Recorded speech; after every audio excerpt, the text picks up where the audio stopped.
তাপপ্রবাহ নিয়ে দুঃসংবাদ দিল আবহাওয়া অধিদপ্তর। তো বন্ধুরা, বাংলাদেশের কোন জায়গাগুলি তাপপ্রবাহের পূর্বাভাস জারি করছে আবহাওয়াবিদরা এবং কোন কোন জেলায় বৃষ্টির সতর্কতা জারি করছে আবহাওয়া অধিদপ্তর, এর পাশাপাশি দেখে নেব পশ্চিমবঙ্গের, উত্তরবঙ্গ এবং দক্ষিণবঙ্গের আবহাওয়া। বিস্তারিত জানতে হলে ভিডিওটিকে প্রথম থেকে শেষ অবধি সম্পূর্ণ দেখবেন। ভালো লাগলে লাইক করবেন। এই ধরনের লেটেস্ট খবরগুলি পাওয়ার জন্য চ্যানেলটিকে সাবস্ক্রাইব করে আমাদের সঙ্গে থাকবেন। তো চলুন দেখে নেওয়া যাক। খুলনা বিভাগসহ রাজশাহী, রংপুর ও পঞ্চগড় জেলার উপর দিয়ে মৃদু তাপপ্রবাহ বয়ে যাচ্ছে। আগামী 24 ঘন্টায় এই তাপপ্রবাহ অব্যাহত থাকবে বলে জানিয়েছে আবহাওয়া অধিদপ্তর। একই সঙ্গে সারা দেশে দিনের এবং রাতের তাপমাত্রা সামান্য বাড়তে পারে বলে জানানো হয়েছে। রবিবার 8 জুন বাংলাদেশ আবহাওয়া অধিদপ্তরের ঝড় সতর্কীকরণ কেন্দ্র থেকে প্রকাশিত আবহাওয়া পূর্বাভাসে এই তথ্য জানানো হয়েছে।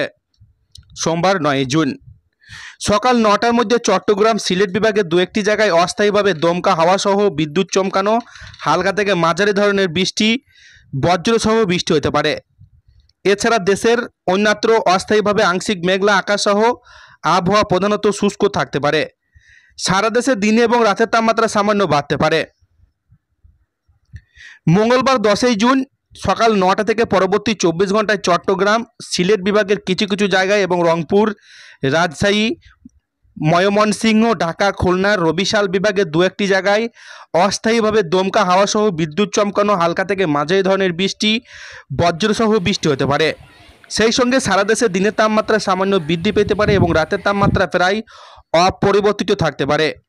বুধবার 11 জুন এবং বৃহস্পতিবার 12 জুন সকাল 9টা থেকে পরবর্তী 24 ঘন্টায় চট্টগ্রাম, সিলেট বিভাগের অনেক জায়গায় এবং রংপুর, রাজশাহী, ময়মনসিংহ, ঢাকা, খুলনা, বরিশালের কিছু কিছু জায়গায় অস্থায়ীভাবে দমকা হাওয়া সহ বিদ্যুৎ চমকানো, হালকা থেকে মাঝারি ধরনের বৃষ্টি, বজ্রসহ বৃষ্টি হতে পারে। এর মধ্যে প্রথম দিন সারা দেশের কোথাও কোথাও মাঝারি ধরনের ভারী থেকে ভারী বর্ষণ হতে পারে এবং দিন ও রাতের তাপমাত্রা 1 থেকে 2 ডিগ্রি সেলসিয়াস কমতে পারে বলেও জানানো হয়েছে। এরপর দেখে নেব পশ্চিমবঙ্গের, উত্তরবঙ্গ এবং দক্ষিণবঙ্গের আবহাওয়া। আবহাওয়া দপ্তর জানাচ্ছেন আপাতত দক্ষিণবঙ্গের জেলাগুলি শুষ্ক থাকবে। আবহাওয়া দক্ষিণবঙ্গে বর্ষার জন্য অনুকূল পরিবেশ নেই, তবে বুধবার মধ্যে কলকাতা সহ দক্ষিণবঙ্গে বৃষ্টির সম্ভাবনা রয়েছে। বিক্ষিপ্তভাবে বজ্রবিদ্যুৎ সহ হালকা ভিজবে দক্ষিণবঙ্গ। এর জেরে তাপমাত্রা কমার কোনো ইঙ্গিত নেই আপাতত 2 থেকে 3 দিন। বুধ বৃহস্পতিবার থেকে দক্ষিণবঙ্গে আবহাওয়া বদলাবে। আগামী সপ্তাহে ফের বজ্রবিদ্যুৎ সহ বৃষ্টির সম্ভাবনা বাড়বে দক্ষিণবঙ্গে।